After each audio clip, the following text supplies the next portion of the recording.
Arc-en-ciel.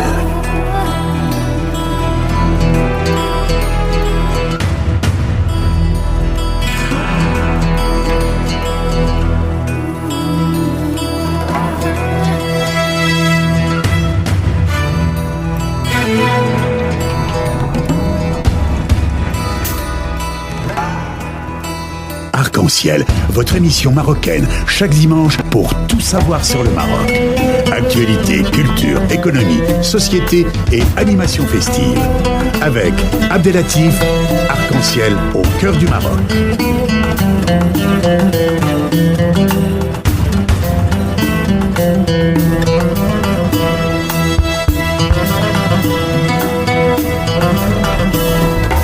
Arc-en-ciel, la chronique.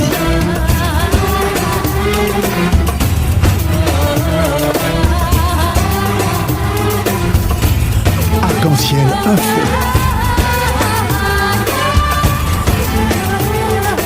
Mesdames et messieurs, retour à l'antenne et nous sommes heureux de recevoir en ligne notre enseignante, poétesse et conteuse de Paris, n'est que notre consoeur et Madame Chbiban Fatima Ben Nasser. Bonjour Madame et bienvenue dans l'émission Arc-en-ciel. Bonjour Monsieur Sadiqi, je vous remercie pour cette belle émission. Bonjour tous les auditeurs et bienvenue. Écoutez Madame, c'est un honneur pour nous de vous avoir parmi nous dans le cadre d'une émission qui est dédiée aussi à faire valoir les compétences franco-marocaines et les compétences marocaines qui se trouvent à l'étranger. Et comme je l'ai dit dans le communiqué, le verbe ne parle pas toujours, mais quand il ne parle, tous les mots ont un caractère sacré. Et aujourd'hui, on s'adresse à une dame qui a le verbe, à une dame qui a su s'imposer sur la scène intellectuelle et culturelle ici en France. C'est une fierté pour le Maroc d'avoir des compétences comme vous, ainsi que les autres sœurs qui se trouvent sur ce territoire, qui est un territoire d'accueil et de tolérance. Et comme ça a été dit envers vous, madame, à maintes reprises, parce que j'ai fait des recherches, je vous le dis, surtout avec votre mosaïque, donc tout le monde a dit d'une manière claire et nette, il s'agit d'une auteure ancrée dans des racines orientales, pleine de sensibilité, d'amour pour l'autre, d'énergie et de joie de vivre. Il nous a fait découvrir par ses mots simples et raffinés ses états d'âme, ses observations et ses sentiments. Et ainsi, l'émission Arc-en-ciel vous dit la bienvenue, madame. Je vous remercie et j'aimerais bien vous ajouter qu'il n'y a pas que Mosaïque. C'est un recueil, certes, qui est paru en 2006, mais avant cela, il y avait Paroles vendéennes dans la même maison d'édition, qui est édition au bout de la rue.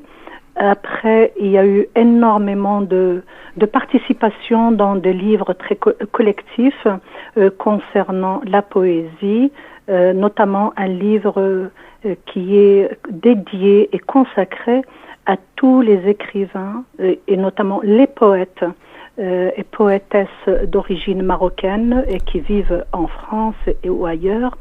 C'est un livre qui est paru chez Polyglotte avec Nasreddin qui est lui-même un grand poète. Il y a d'autres articles de philosophie qui sont parus dans des revues. Et en 2013, j'ai sorti un autre recueil de poésie qui s'intitule La partition de ta vie. C'est un recueil aussi sur un peu de romantisme, mais beaucoup de prise de conscience de tous les maux de notre société, et notamment les migrations. Bien sûr. Les causes, les raisons, les conséquences, les migrations surtout venues d'Afrique. Je ne me suis pas intéressée à celle qui est du Moyen-Orient, l'Irak, la Syrie, mais c'était pas encore le flux. Il n'y avait pas encore ce flux d'Irakiens. Et donc, voilà. Vous organisez, madame, des cafés littéraires? Exactement, j'y viens. Je vous prie. Donc, voilà, moi, je suis en France depuis 1977. J'étais enseignante au Maroc, ici à Rabat, puisque là, je me trouve à Rabat. Justement. J'étais professeure de lycée. J'avais fait des études... J'ai fait un double cursus, anglais et français.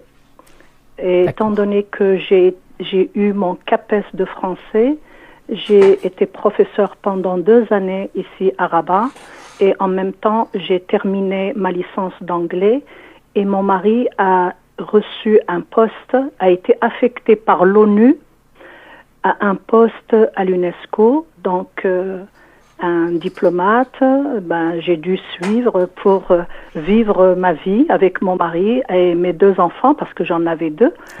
Et j'ai fait un 3e après. Et donc, quand je suis arrivée, j'ai continué mes études supérieures. Et j'ai préparé une agrégation d'anglais aussi. Et je me suis beaucoup intéressée à la culture. Énormément. J'avais déjà commencé au Maroc, mais Paris se prête à cela. Il y a tout ce qu'on veut à Paris. Notamment, madame, notamment. Le théâtre, les expositions, les conférences. Et donc, j'ai été vraiment attirée par ces choses-là et je me suis inscrite, mais dès les premières années, dans des commencé aussi à être active dans ces associations. Tout en enseignant, évidemment, et tout en m'occupant de mon foyer, de mes enfants. C'est tout à fait normal.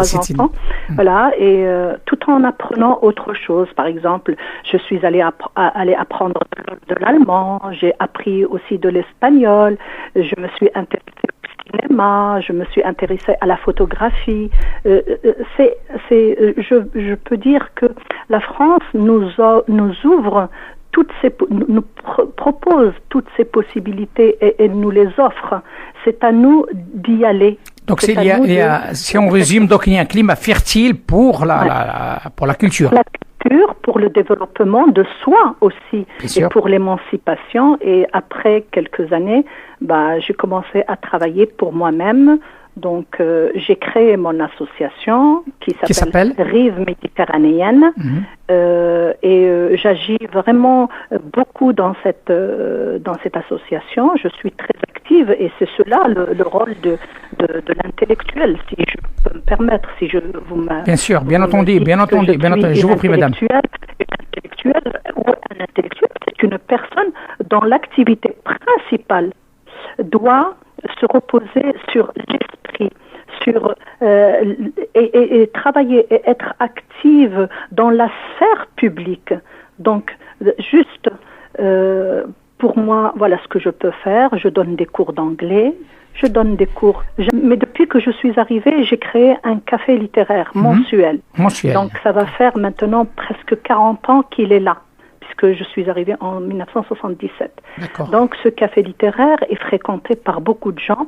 Le principe est de proposer un roman qu'on va lire chez soi, et après, les gens se rencontrent et on en discute, on débat, chacun dit son ressenti, ses opinions, ce qu'il a pensé du livre. Et en tant qu'enseignante, j'apporte un plus par rapport aux gens qui viennent. J'anime aussi et dans ce café littéraire, parfois, j'invite les écrivains. J'ai invité pas mal d'écrivains marocains, notamment, ce qui me vient tout de suite, Youssef Chihab. J'ai invité Halima Hamdan. Donc, Halima Hamdan ayant écrit un roman sur le Maroc, sur les femmes marocaines. Le titre de son roman était « Laissez-moi parler ». Donc, c'est vraiment la parole qui est prise par une femme ignorante, une femme qui n'a pas étudié, mais qui a des choses à dire, qui a beaucoup d'expérience et qui veut faire profiter la nouvelle génération de son expérience. Et le livre de Youssef Chihab aussi, je l'ai reçu à plusieurs reprises dans l'émission, juste pour vous dire. Voilà. Donc vous savez, je le connais personnellement. Pourquoi papa es-tu venu en France? Bien sûr, donc, il y a aussi le manifeste. Voilà, il parle de l'immigration, comment on arrive en France, pourquoi on ne part on repart pas et exactement voilà. Et puis et le Maroc, madame, le Maroc dans cette activité, le Maroc qui nous habite, chacun à son niveau, chacun à sa manière pour l'exprimer. Le Maroc qui nous habite, comment vous faire sa promotion lors de ces cafés? Comment les autres perçoivent cette démonstration par l'intermédiaire des femmes intellectuelles, surtout une femme, parce qu'il y a toujours cet amalgame et cette notion sur la femme marocaine, et notamment une femme intellectuelle et une femme très active à l'étranger. Comment ils les aperçoivent, nos concitoyens français et d'autres, hein? Alors, pour les Français, il n'y a aucun problème. On est très très bien conçus, on est très bien accueillis. La preuve, c'est que moi, j'habite dans une petite banlieue, mais proche de Paris. Hein. Je suis à Vanves, et à Vanves, la mairie met à ma disposition toutes les salles. J'anime par exemple, je fête et j'organise le Printemps des poètes chaque année. Eh bien, chaque année, la mairie me donne un grand théâtre de 300-400 personnes. Elle me donne des techniciens, des gens qui vont m'aider, même des personnes pour accueillir le public. Et je suis très très bien vue parce que je fais des choses que la mairie elle-même ne peut pas faire. Donc moi j'aide la municipalité en quelque sorte. Et mon association est reconnue et toutes mes activités sont reconnues d'utilité publique. C'est très intéressant. C'est très intéressant. Voilà, donc la mairie attend, mais vraiment avec beaucoup de joie, le jour où je vais faire un printemps des poètes. Par exemple, pour le printemps des poètes de cette année 2007, moi, la salle est déjà réservée. Mes invités sont les poètes, puisque le thème, c'est l'Afrique ou bien les Afriques, avec S. Donc, je vais faire venir des Africains, de tout le continent, peut-être, mais ceux qui ne peuvent pas venir, je vais faire lire leurs textes. Et je ferai aussi avec de la musique venant de ce continent. Évidemment, il y aura le Maghreb. Comment le Maghreb voit l'Afrique, quels sont et c'est les tenants et les aboutissants de cette Afrique. Pourquoi il y a tant d'immigration? Pourquoi il y a tant de morts dans la Méditerranée? Pourquoi il y a tout ça? Et puis, ce que nous ressentons, nous, en tant qu'êtres humains, même si nous sommes loin, nous ne sommes pas concernés, mais quand même, il y a quelque part, nous sommes des humains et notre humanisme aussi nous fait penser à ces gens-là, il nous fait réfléchir pourquoi il y a ça. Et nous avons des solutions, nous proposons, nous disons, il faut que, au lieu d'acheter des armes, au lieu que l'Afrique perde son argent à faire venir des gens comme ça, il faut faire venir des gens qui vont les former. Il faut qu'ils investissent dans leur pays et non pas ailleurs. Il faut qu'ils fassent que les enfants soient scolarisés. Il faut ceci, il faut cela. Et puis il faut prendre en charge toutes ces personnes qui sont des laissés pour compte. Madame Chouiban, vous êtes une personne, vous avez vécu, ça fait presque 40 ans, et vous avez vécu l'évolution de la femme marocaine ici autant qu'émireux. Comment vous la voyez? Il y a plusieurs catégories de femmes. Il y a la femme intellectuelle, celle qui a des idées, et des idées qui font avancer la société. Parce que c'est ça, un intellectuel n'est pas n'importe qui. C'est comme a dit Raymond Aron, c'est un créateur d'idées. Mais, même s'il est créateur d'idées, il n'est pas responsable direct de toutes les affaires publiques. Il dispose, ça c'est naturel, il dispose d'une autorité parce qu'il a des idées, il peut analyser, il peut apporter des solutions comme philosophe, comme essayiste, comme romancier, comme un poète. Ce sont des gens qui sont engagés. Et c'est ça le rôle principal. Donc, il y a d'autres catégories, mais il y a des gens qui sont vraiment diplômés, mais qui ne travaillent que pour eux. Ils ont d'autres préoccupations. Le reste de la population ne les intéresse pas. Il y a des gens qui s'investissent, qui s'engagent, qui aiment partager, ou bien qui veulent partager. d'autres qui ne veulent pas. Ils sont diplômés, ils ont leur savoir et ils le gardent pour eux. Des gens, vraiment, moi, ce que Justement, cette catégorie de personnes qui quelque part, hein, elle est en train d'immigrer le Maroc d'une manière définitive. Hein, donc, c'est des gens qui veulent plus travailler pour la promotion du pays. Et nous essayons, à travers cette émission et à travers un certain nombre d'initiatives, de faire aimer ce pays à ces gens-là. Et avec, par l'intermédiaire des gens généreux comme vous, madame, sur le travail que vous êtes en train de faire et aussi les autres intervenants, chacun par rapport à sa manière et à sa dimension, pour vous dire comme quoi j'insiste et j'appelle nos auditeurs et auditrices de participer à cette 5e rencontre internationale de poésie de l'ailleurs, 14-18 mars 2017, printemps des poètes, bibliothèque médiatique de la ville de Vittel, avec notre émireux de Renault, Madame Chbiban Fatima Bnassar. Et je donne la parole, si vous le permettez, à mon référent France, Zaki Gourman, qui souhaite vous poser une question, si vous le permettez. Bien sûr. Je vous prie. Zaki? Oui, bonjour mon ami. Bonjour Zaki. Bonjour chers amis et auditrices et auditeurs. Bonjour mon ami Aboutif. Et bonjour Madame Chbiban. Bonjour Monsieur Zaki. Votre rayonnement nous réchauffe le cœur sur une radio volontaire, militante, pourtant dans son cœur et sur ses ondes, l'amour du Maroc et des Marocains du monde. Et je vous souhaite la bienvenue. Après ce que vous avez dit, après ce qu'a dit professeur Fkek, que nous reste-t-il à dire si ce n'est de porter un témoignage selon mon expérience pas de vagabond, mais grand voyageur à travers notre petit monde, et de dire que là où on va, la culture marocaine est présente. Pourquoi elle est présente? Parce que d'origine, elle est alimentée par des vaisseaux et par des petites rivières venant de l'Orient, du monde arabo-musulman, d'Afrique, versées dans un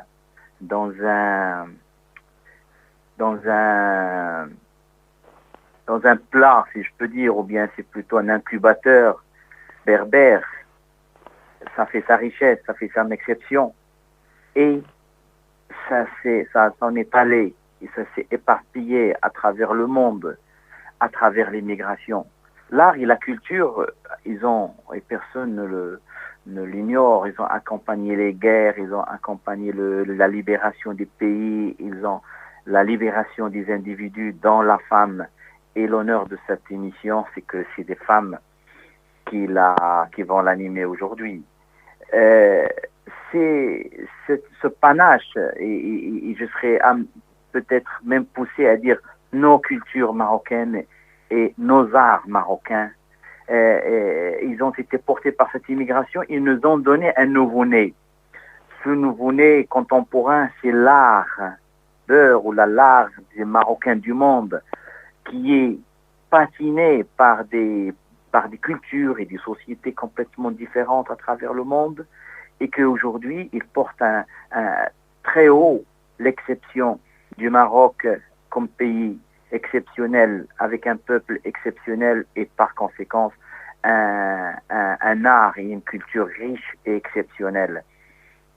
Ma question, c'est en relation avec le retour d'investissement dans le patrimoine et la richesse immatérielle. Ce retour, c'est le lien entre les Marocains du monde, et ils sont nombreux, ils sont décorés à Rome, ils sont décorés en France, ça devient carrément parmi les meilleurs, partout dans le monde, ils sont décorés pour leur art, pour leur biculture, triculture ou multiculture. Moi, en tant que citoyen avec un cœur qui bat pour mon pays et pour la pérennisation de notre patrimoine, que peut-on faire à part les initiatives de chacun dans son coin D'ailleurs, vous tournez, vous n'oubliez pas le Maroc, vous êtes militante.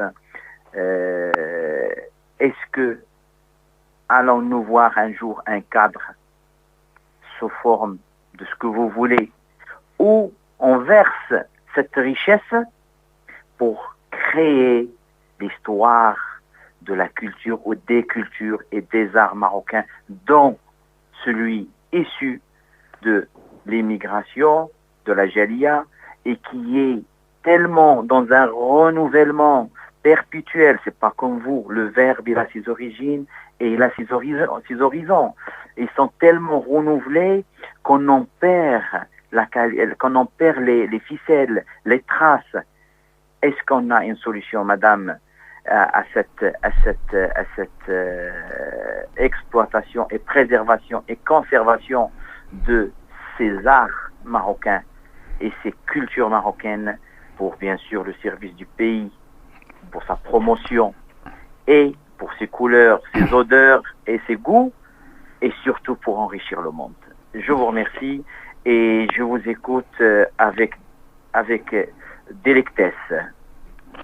Alors, je n'ai pas de réponse parce que nul ne peut prétendre connaître l'avenir et encore moins moi. Ce que je pourrais dire, c'est que la préservation de la culture marocaine existe.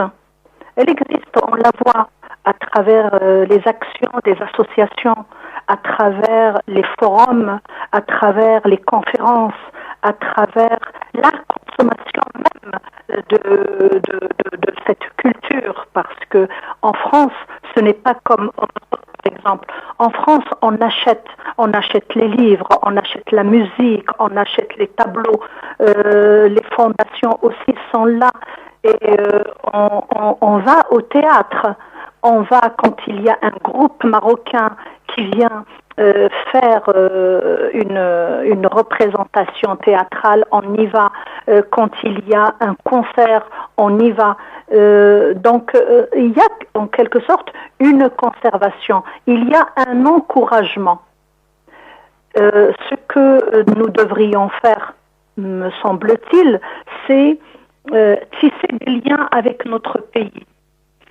Comment? Alors, par exemple, je dis moi, parce que je ne sais pas les autres, mais moi, quand je sais qu'il y a un auteur marocain, un artiste marocain qui vient en France, eh ben, je vais le présenter. Dernièrement, j'ai invité une artiste marocaine, Rachida Fakari, je lui ai fait une soirée. Et donc, et on a eu la chance de recevoir un très grand poète tunisien. Voilà, il y a cette pas en avant. Il faut le faire. Il faut le faire, mais dans les deux sens. Par exemple, moi, je viens à Rabat. Tout le monde sait que je suis à Rabat, mais personne. Je ne parle pas que de moi. Si un intellectuel vient à Rabat, s'il vient de Paris ou d'Italie ou de Rome, de Francfort, personne ne s'occupe de lui. Il faut qu'il y ait un échange. Il faut que le pays lui-même profite de ses idées, profite de ses écrits. Un philosophe a ses idées, un poète, un romancier aussi. Il va apporter quelque chose. Il va apporter pour que le pays avance, pour que l'humanité aussi avance. Il n'y a pas que notre pays, l'humanité entière, elle n'avance que grâce à ça. Et moi, si je n'ai que le stylo, comme vous dites, parce que ce n'est que le verbe, je n'utilise que le verbe, eh ben, je préfère le verbe à l'arme. Et c'est ça notre arme, nous les intellectuels. Notre arme, c'est que nous nous mêlons de choses qui ne nous regardent pas. Et c'est ça ce qu'a dit Jean-Paul Sartre. Un intellectuel, c'est celui qui s'occupe de choses qui ne le regardent pas. Mais dans un but noble, c'est améliorer la vie, améliorer la société, améliorer l'état des choses. Rien que pour ça, moi je me sacrifie, rien que pour ça, je partagerai tout le temps. J'animerai mes cafés littéraires, je ferai même je ne suis pas la seule, il y a beaucoup de personnes qui le font aussi elles ne sont pas ne sont pas des intellectuels, mais ce sont des personnes qui le font. Sur Paris, moi je connais une jeune Marocaine qui fait 2 défilés de mode, mais du caftan. Elle a écrit déjà un livre qui s'appelle Les merveilles du caftan marocain. Elle s'appelle Hind Joudar et 2 fois par an, elle fait des défilés de mode. Elle fait venir des couturières, des stylistes marocaines jusqu'à Paris pour montrer, parce que qu'est-ce que nous sommes? Sinon, la vitrine de notre pays. L'ambassade est la vitrine politique est officielle, et nous aussi, nous sommes la vitrine de notre pays. Si nous ne le faisons pas, qui le ferait? C'est la question, madame. C'est la question, et on est arrivé justement à la fin de cette discussion qui est, pour moi, c'est un début d'une autre discussion avec d'autres intellectuels, d'autres femmes de l'art dans l'émission Arc-en-Ciel, et surtout dans cette radio qui est Radio de la Diversité, et le nom Arc-en-Ciel, ça veut tout dire.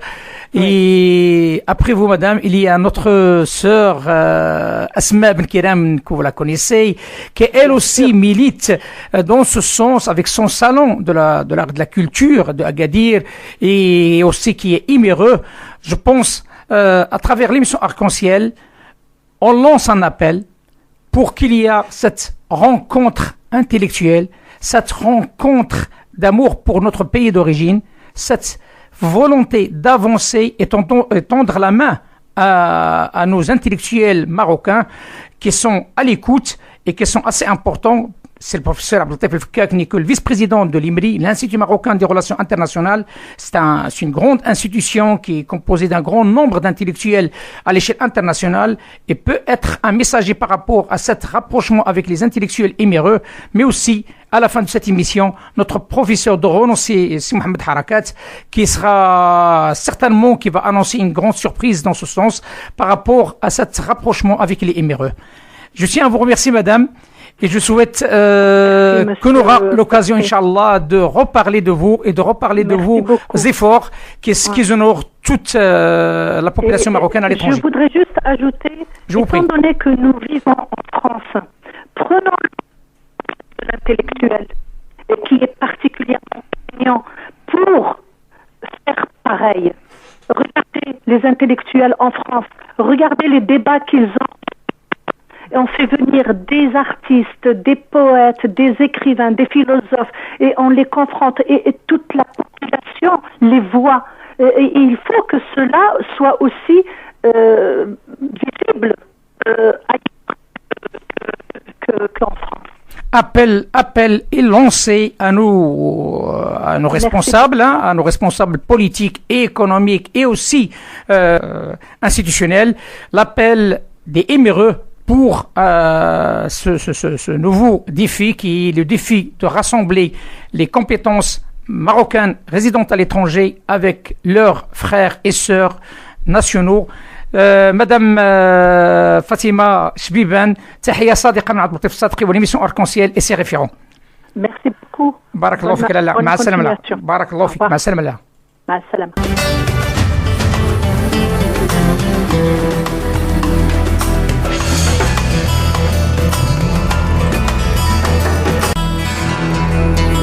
Arc-en-Ciel.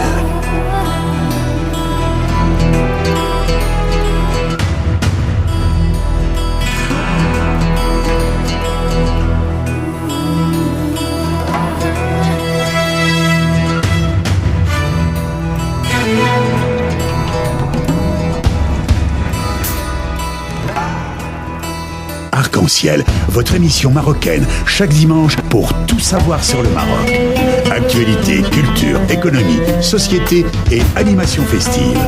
Avec Abdelatif, Arc-en-Ciel au cœur du Maroc.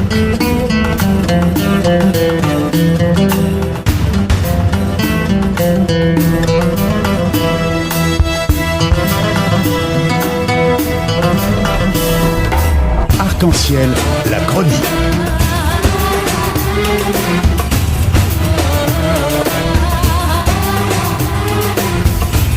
Arc-en-Ciel info.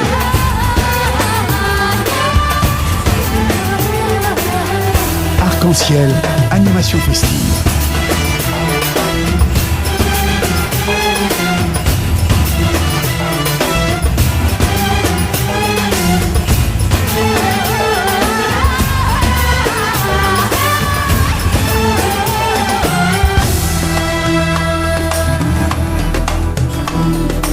Arc-en-ciel au cœur du Maroc.